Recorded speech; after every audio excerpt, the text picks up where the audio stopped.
마켓 무버입니다. 오랜 기간 눌려 있었던 자동차주의 투심을 되살린 뉴스가 전해졌죠. 바로 현대차 그룹이 미국에 앞으로 4년간 210억 달러를 투자한다라는 소식이었습니다. 우리 돈으로는 약 31조 원에 달하는 굉장한 규모인데요.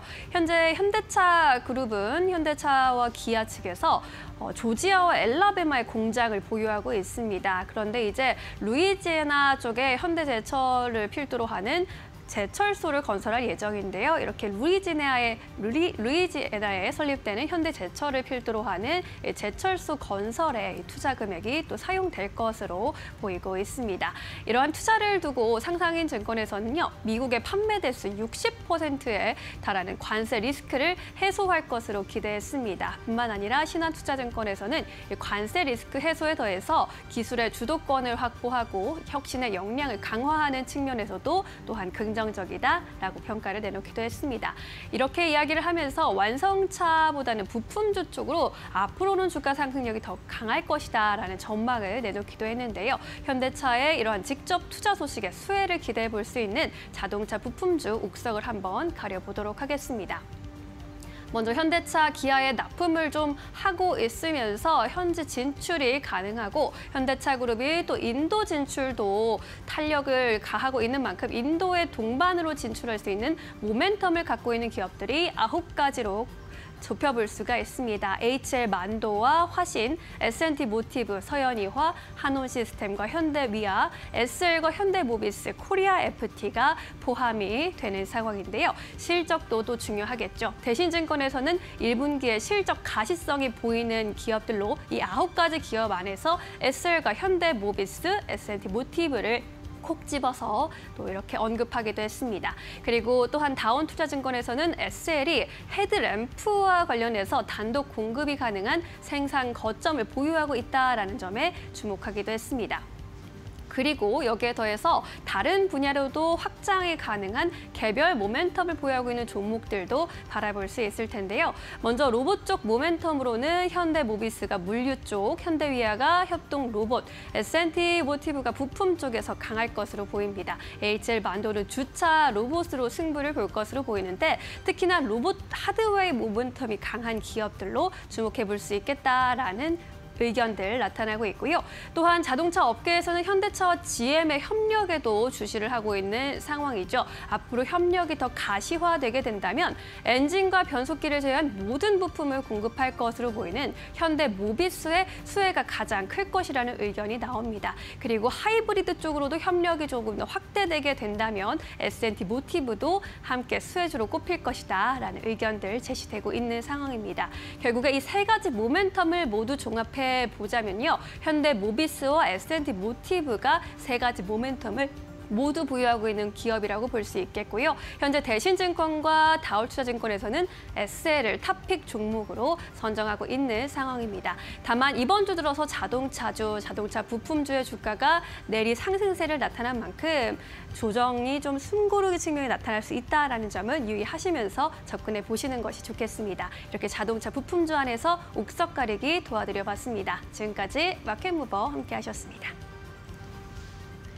네, 이어서 오늘 시장에서 핫한 기업들 하나하나 살펴보도록 하겠습니다. 먼저 첫 번째 기업은 오늘 시장의 특징주입니다. LG 이노텍 오늘 4% 넘게 급등세 나타내면서 17만 4천 원대에서 거래가 되고 있고요.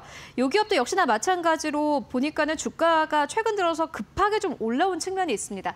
외국인과 기관의 쌍끌이 매수가 5거래 연속 들어왔고요. 주가도 역시나 마찬가지로 오늘까지 하면 보니까 6거래 연속 상승입니다. 이 기업 어떻게 보고 계실까요? 네, LG 이노텍 실적을 좀 약간 미리 엿볼 수 있는 힌트가 시장에서 좀 나왔는데요. LG 이노텍 하면은 당연히 뭐 애플의 아이폰 판매량과 이제 실적이 연동이 되는데 그것보다 먼저 어떤 실적을 가늠할 수 있는 바로미터가 있죠. 그게 뭐냐면 대만의 폭스콘의 실적입니다.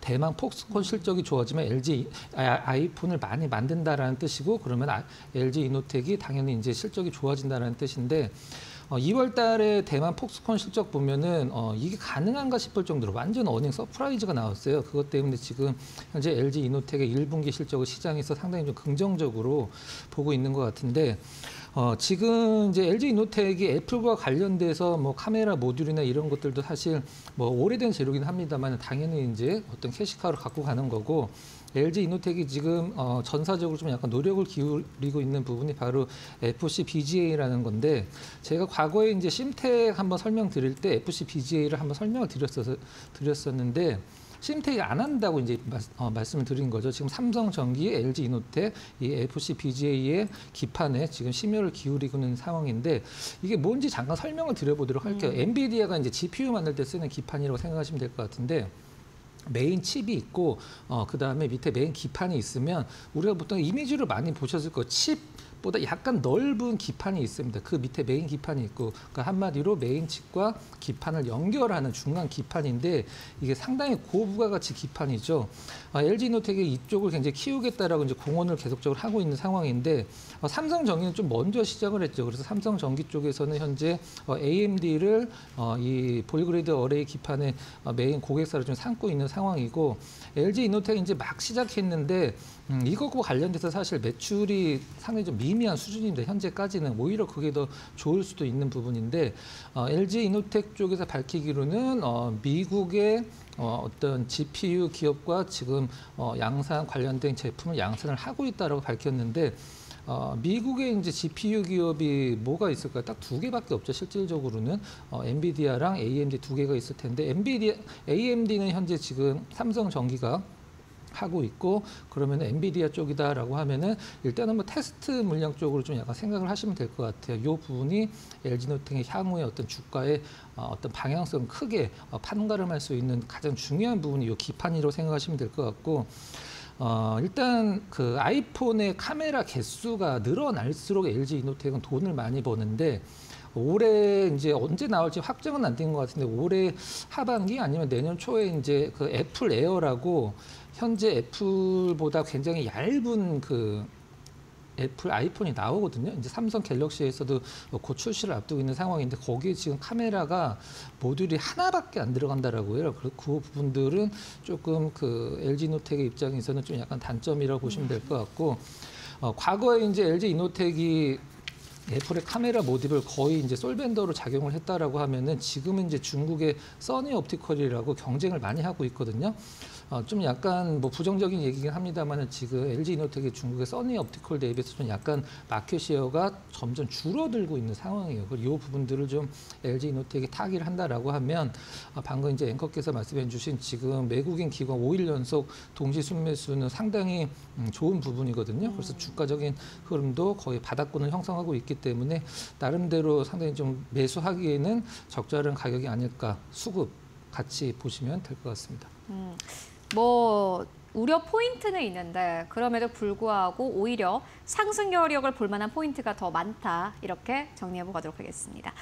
이어서 두 번째 기업 바로 만나보도록 하겠습니다. 덴티움입니다. 오늘 2%대 상승세가 나오고 있고 오랜만이에요, 이 기업. 보니까는 주가가 사실 뭐 이렇다 할 움직임은 없었는데 최근 들어서 약간의 반등이 나오고 있습니다. 다만 지난해부터 보셨던 분들이라면은 지금 좀 답답하실 것 같은데 덴티움 어떻게 보십니까? 네, 주가가 과연 진 바닥이냐 그것도 그렇죠. 저도 그게 좀, 문제일 것 같아요.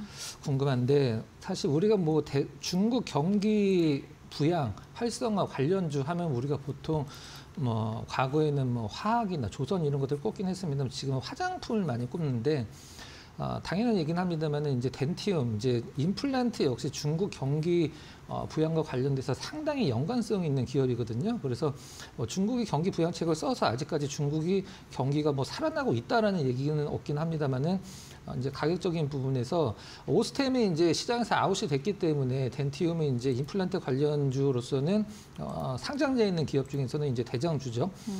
우리나라에서는 이제 오스템 다음으로 마켓시어 2등을 기록을 하고 있고 글로벌적으로는 오스템이 한 5등 정도 전 세계에서 이제 5등 정도 기록을 하고 있고 그 밑에 덴티움이 6등, 7등 정도를 왔다 갔다 하는데 1등은 이제 독일의 스트라우만이라고 보시면 될 것 같습니다.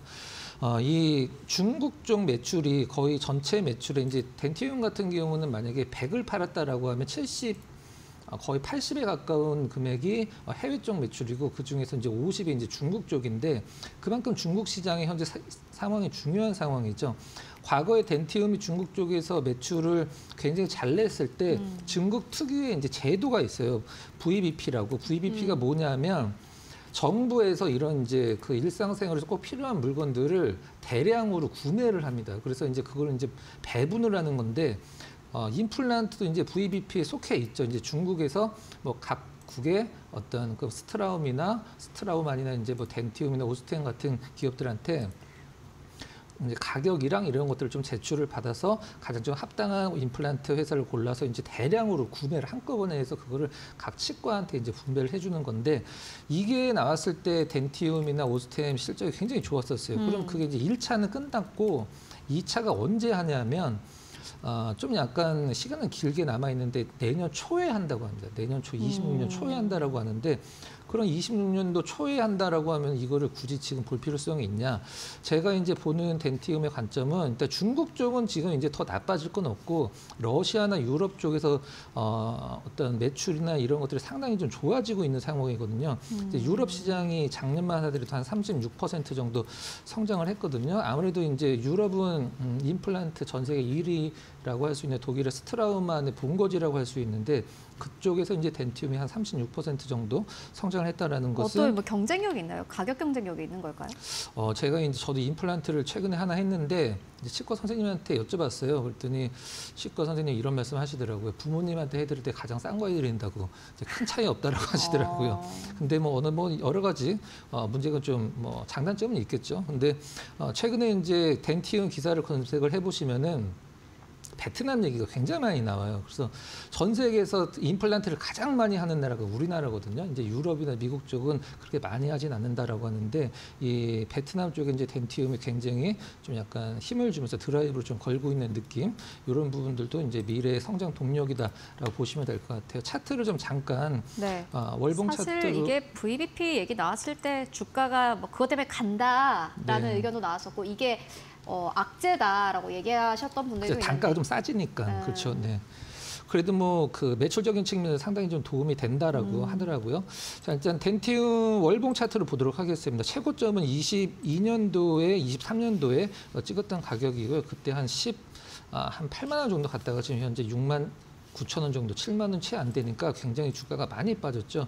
최근에 이제 월봉이니까 4개월 연속 이제 저점이 조금씩 높아지는 느낌을 좀 주고 있는 흐름이 이제는 가격적인 측면에서 좀 방어가 될 수 있는 이제 주식이 아무리 좋아도 올라갈 수 있는 임계치가 있고 아무리 안 좋아도 떨어질 수 있는 임계치라는 게 있거든요. 근데 제가 봤을 때는 작년 11월 달에 찍었던 덴티움의 주가의 최저점이 아마 덴티움으로서 떨어질 수 있는 주가의 최저치가 아닐까라는 생각을 하고 있어요. 그래서 뭐 수급이 나름대로 뭐 최근에 이제 외국인 수급이 좀 약간 타이트하게 들어오긴 합니다만은 바로 이제 급등을 한다라기보다는 조금 모아가면은 나쁘지 않는 상황이지 않을까 이렇게 좀 판단을 해보도록 하겠습니다. 알겠습니다. 저점 매력이 있는 덴티움까지 만나보고 왔습니다. 지금까지 박근호 이사와 함께 이야기 나눠봤습니다. 고맙습니다.